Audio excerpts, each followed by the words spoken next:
Man, I tell you guys what, that Florida sun is giving us no quarrel today. No mercy. Wow, it's hot out here. Hello there, people of the internet. How is everybody doing today? I'm doing all right. Thanks for asking. Today, I wanted to come out and shoot at the car, but I wanted to use things that I enjoy using, but that I don't necessarily use all the time, specifically because of ammo availability. That being said, we're not going to really talk about the ammo availability of these rifles in this video. This video is going to be more or less based around some of my favorite light rifles and carbines that I have. However, this is not going to include any modern day stylistic rifles. Like, I'd say one of my all-time favorite just light rifles is my AR-15. Very convenient, 30-round magazine, super easy to use, always reliable, as long as I keep it cleaned. It gives me no problems whatsoever. Instead of focusing on like your modern day stuff, we're going to kind of focus more on the antiquity side of the firearms world. So some of these carbines I bring, well, they're not necessarily all carbines, they're more like just light, handy rifles. Some of them I bring out on a regular basis on this channel, which I enjoy using all the time, and others I use more or less whenever I'm out and about, or whenever I am, like whenever I have people over, or whenever I go hunting, I might use some of these rifles, or whenever I go camping, it'll be like my camping rifle, or things like that. Just handy little carbines or short rifles, light rifles, whatever it is that I'm pulling out, just handy little rifles that I really, really enjoy, and I wanted to show them off in this video. Alright, so first things first, I don't really show off my M44 enough. It is so humid out here that the M44 is actually wet. That's saying something. There's legitimately water on my M44 just from the humidity of Florida. It is super humid out here. This right here, very, very nice little lightweight carbine if you don't want to lug around a 9130. I don't really have any specific things that I do with this particular rifle. I mean, I don't take it hunting. I don't take it camping. I got another gun for that. As far as my lightweight, quote-unquote, lightweight carbines go, this is like the heaviest of them. I mostly just bring this gun out because it's a really cool gun and I love showing it off.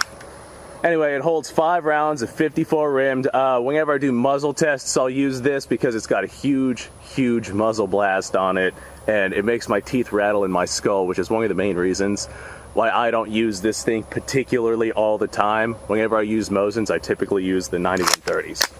But even so, this is a fun little carbine. Well, not really carbine, more like, I guess you could call this one a carbine. There goes my teeth. Oh goodness, that's a muzzle blast right there.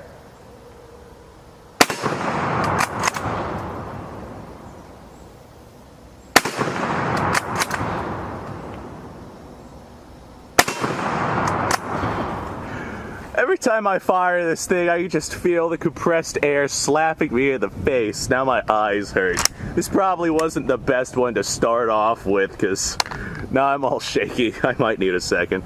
Okay, next up is one that I was kind of scared of simply because I didn't understand it. This right here is my jungle carbine. This is not a number 5. It's like a look-alike that was made by, this particular one was made by Santa Fe back whenever they were doing those conversions. This particular jungle carbine holds 10 rounds, but I've only got 5 with me, so 5 is just what we're going to fire. For some reason, 303 right now is very, very difficult to find. I guess people are buying them up with the ammo shortage going on, which is weird because I'm always able to find it except for right now. But I don't give this one enough love. This is one that I have taken this camping a couple of times. I've gone boar hunting with this thing. Typically, if I'm going like big game hunting, or I need to defend myself against something large, like here in Florida, we got bears, we got panthers, we got boars, you don't really have to worry about deer, but at the same time, you gotta kind of worry about the large ones with the antlers, the big bucks. They'll attack you. Pretty much this is Florida. We got alligators that you gotta worry about. We got all sorts of stuff you gotta run away from. What the hell is that? whatever, I'm not going to worry about it. So anytime I go out and I'm expecting to like have to defend myself against something big, this is what I'll bring. I'll load up some like soft point ammunition into this thing. These are full metal jackets that we're firing today though. It's a nice little rifle. I used to be scared of it like way back in the day. I was always afraid that the flash hider was going to break off on me, but I've done a bunch of research on it. Let me adjust my camera here. Done a bunch of research on it, and other than a few instances where the flash hider was in bad shape, it seems to hold up okay. And in the instances where they detonate, they don't seem to hurt the shooter any. I just got to make sure that whenever I shoot this thing, I'm not around anybody.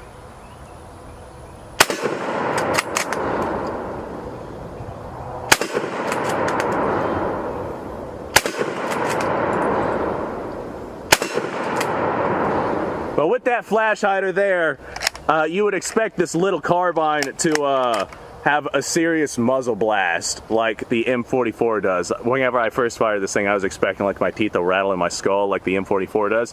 But that muzzle, that flash hider, man, it really, really does make the difference. It makes this thing so much more comfortable to shoot. Okay, up next we got ourselves one that I actually use pretty often, but I do not bring onto the channel. The clip I have for it, this particular one, I lost my other one. I had a nice brass one. I got to order some more. This particular clip is garbage.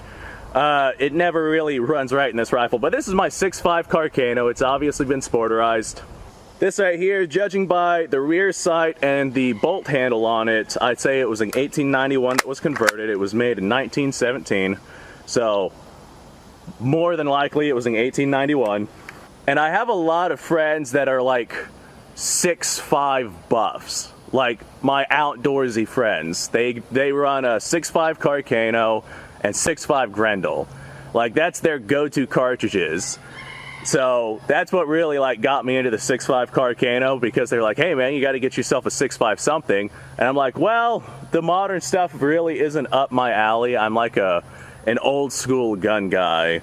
And then I was like, 6.5 Carcano. Not only can I get the ammunition for that, but the rifles are pretty cheap. So I got myself a 6.5 Carcano, and anytime I go camping and it is at like a campground or something to where I don't really have to worry about anything real big mauling me, this right here is normally what I'd bring. If I'm like traveling any real distance, this right here is what I'll have as my car gun, simply because if it gets stolen, oh well. I think I paid like 140 bucks for this little thing. If I end up doing any small game hunting, like we got a lot of wild pigs that we see around here from time to time, the 6.5 Carcano will take that bastard out. Anytime we're in a season where we're expecting the deer to be small, excellent gun for that too. The Italians were a little crafty though. Their battle sight actually implies moving your rear sight all the way forward, which is very different than what I'm used to. So, yep, there's that crappy clip, and there goes a round. Well, I reckon this time we're going to be firing 5 rounds from this Carcano. Normally she would hold 6. There we go, got her that time.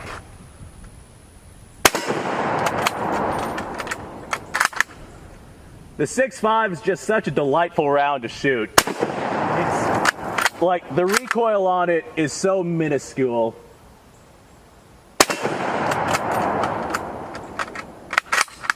If I had a proper clip for this thing, man, I could run this thing real fast.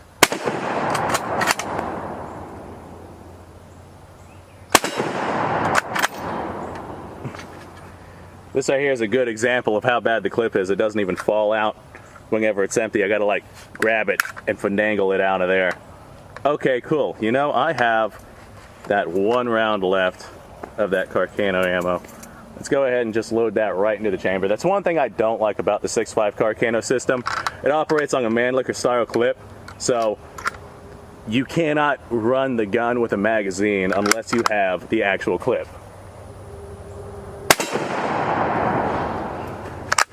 But I do very, very much enjoy how soft shooting this gun is. Even though it's sporterized and a very, very light rifle, this is probably one of the lightest rifles I own, it is very, very comfortable to fire that 6.5 round.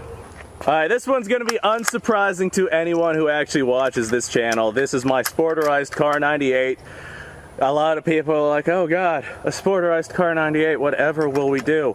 Well, I'm going to shoot this Sporterized Car 98. This is a very light, very handy little rifle. 8mm Mauser is still typically easy to find, readily available. This particular stuff I'm firing is absolute trash though. I got it as steel, but man, the cases get stuck in this thing so often. If I end up getting a case stuck, I should have brought a clearing rod, but I don't have one, so if we got a stuck case, then there's nothing I can do about it. Oh, looks like we got that stuck case I was just talking about. Well, darn, I was hoping to get a few more rounds out of that. I have, right here, a Mosin-Nagant cleaning rod in my M44. I wonder if that'll be long enough for me to... Nope, not even close. Oh well, I was hoping to get more rounds out of that, but I guess not. Anyway, Sporterized Car 98, 8mm Mauser, very powerful little round. I do have a lot of muzzle blast from this one. It doesn't have a muzzle brake on it like my little jungle carbine does, so it's not quite as bad as the M44. The M44 has like a teeth rattling muzzle blast, as you can feel it behind you. This one's not nearly as bad. It's also a lot more lightweight than a non-Sporterized Car 98, so I don't really have anything specifically that I take this out for, because I don't want it getting damaged or stolen or anything like that. I don't use it for hunting. I don't use it for camping. I don't use it for traveling, nothing like that. I just kind of use it on my channel here. But even that being said, it is a very, very nice little Sporterization. Ammo's garbage. The ammo I have for it is garbage, and I'm just kind of trying to burn it off because I paid for it and it does fire. If I have a ramrod or something, then it makes things a lot easier. But I'm never buying that ammo again, ever. Okay, now for like one of my legitimate favorite Mausers that I own. This right here is an Oviedo Mauser. These get a bad reputation for exploding. They're not designed for your modern 308 cartridges. This one is very, very nice. Look at the tiger striping on this stock, man. I can't get over how gorgeous this freaking wood is. But these are notorious for exploding with modern 308 ammunition. Your standard military loadout M80 ball will fire through this thing. The action was designed for the 7.62 set me round, but the action is strong enough to handle the M80 ball stuff. So as long as you're not firing anything particularly hot through this rifle, you should be fine. And as long as your rifle is in good shape. If you're running something with a cracked receiver, I definitely wouldn't recommend it. However, by all means, if you're still a little sketched out by it, go ahead and load up your own ammunition. You can just get yourself some of the military ball stuff, download it a little bit, and you'll have to worry about a lot less. Okay, that being said, like I said, this right here is one of my favorite rifles of all time that I own. It's just so light, so handy, so comfortable.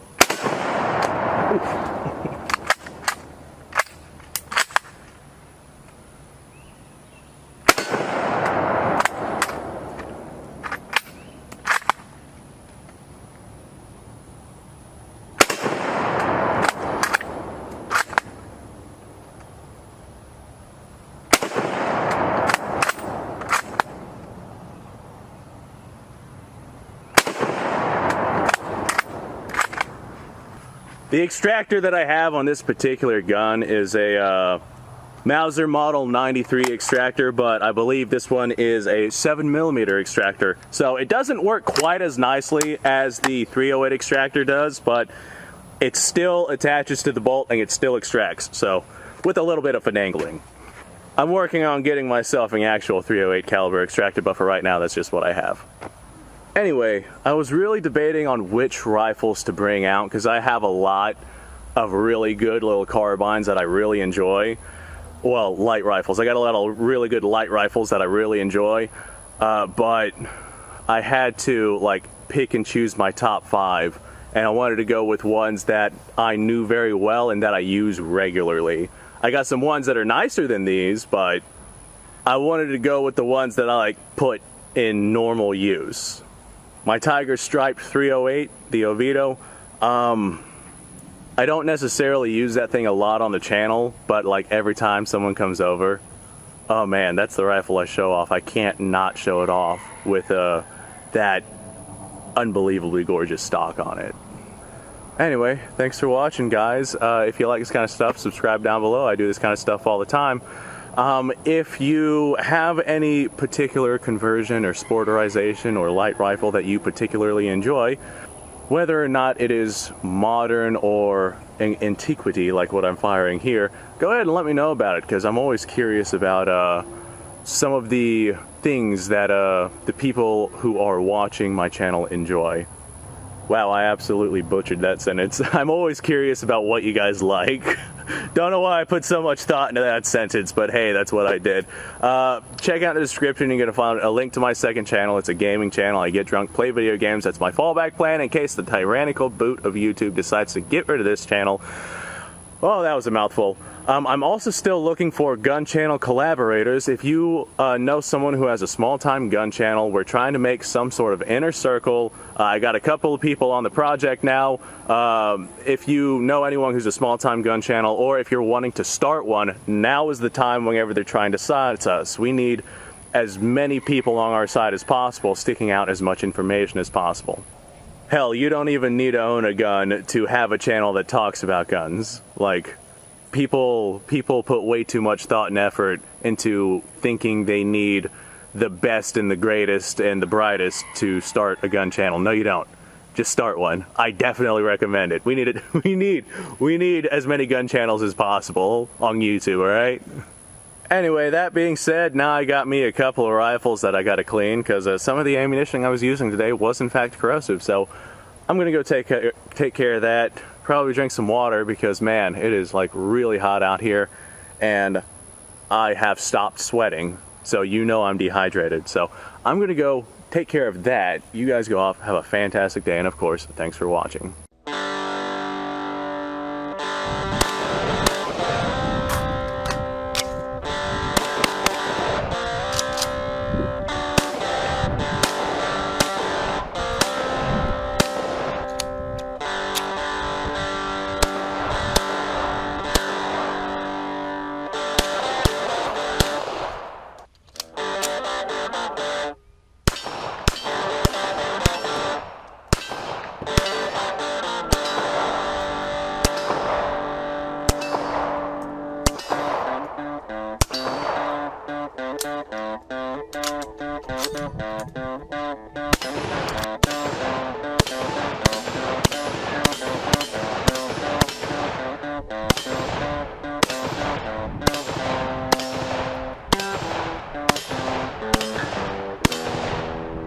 Been a little while since I've done this.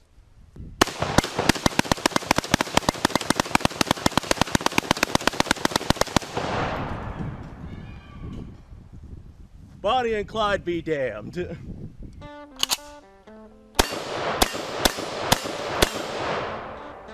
poor man's Garen.